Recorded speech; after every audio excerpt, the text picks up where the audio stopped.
Guy's 6'6", 6'5", and can move. I think he's got more upside than the little guy.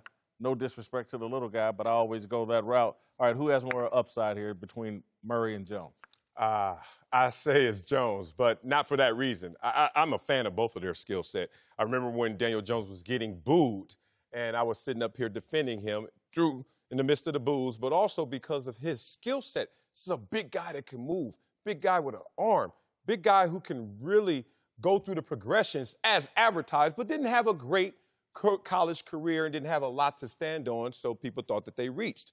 Kyler Murray's going to do his thing. I mean, his ability with his arm, you saw the zip on that ball against the Chargers, on top of the fact that his running is just going to prolong the passing game in terms of opportunities and guys getting open and going outside of conventional passing routes and options. They're both going to be great.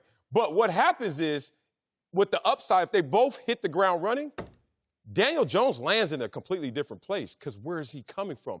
Whoa, such a surprise, such a shock, from the boos to the cheers. And I think our reception will be different. Therefore, I'm saying Daniel Jones just because of the way that he was introduced to the league. It's so funny how one preseason drive changes the narrative on the guys. Drive. One preseason drive changes everything. And you can just feel it in New York. Eli goes in, and they're upset, and then they have a move the pocket play, and he looks slow on the move the pocket play. When they draw on third down, they're all bullying him, and now Daniel Jones comes in, and there's skepticism. He completes a pass. They start to cheer. You know, by the time they score the touchdown, he's anointed as the, the savior. So name yeah, and it's that whole progression all took place in the span of, 10 plays. And that's great. And he has a ton of positive traits, and I think he fits this system really well. This West Coast system, which is based on spacing and timing and making the proper reads, it's a really good fit for him. His size is obviously what you look for. With Kyler Murray, though, I really like something about him that you don't see from a lot of young quarterbacks who have the skill set that he has. He has great poise in the pocket for someone who is as good as he is escaping the pocket.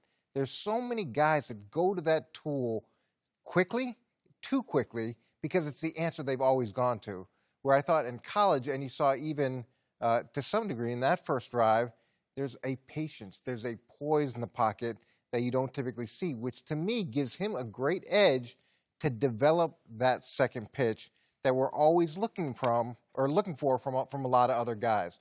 So I like that aspect the most, and I'm really glad he can escape in the pocket because they're going to struggle on the offensive line in Arizona early. The other reason, again, I have a height bias. I've been saying I was skeptical of Russell Wilson for a long time. I don't like quarterbacks under 6 feet tall.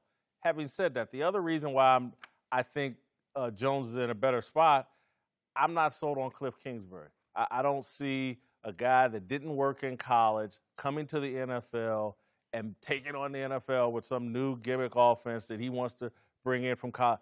I just don't see it working over the long haul. Might get off to a nice little hot start for a season, a half a season. Come year two, I think Cliff Kingsbury is going to get exposed, and I think that's going to hurt Kyler Murray. I can't put the guesswork to that. It's interesting, though, Big 12 players and now Big 12 coaches are making some hay in the NFL as the NFL becomes more of a passing league and more of a collegiate mindset of just getting the ball out there to all your options. So maybe this is the perfect timing. Yesteryear, obviously, it was probably too soon. You didn't have the full embrace of the NFL and its concepts. But now he might have hit it at the right time. So with the right player, like he hits, and then the player he's always coveted is available, I think this may be a marriage in heaven. Yeah, and sometimes that's the most important thing is who you get married to, and who, this was obviously an arranged marriage, but it looks like it's an arranged marriage that could work out well for both of them. And I bring this up, or we've talked about this a bunch of times with Bill Belichick. He had one winning season as a head coach in 6 years before he had Tom Brady. Nick Saban came back to pro football as a head coach, and it didn't work out because he didn't really have a quarterback. So if this system and this player and this coach, if they work together, which it looks like they have the potential to based on their shared vision of an offense, that gives them a real chance for some longevity. Thanks for watching. Subscribe here to get the latest from the show. And be sure to check out more of the best clips from Speak For Yourself or go watch a few segments from our other shows on FS1.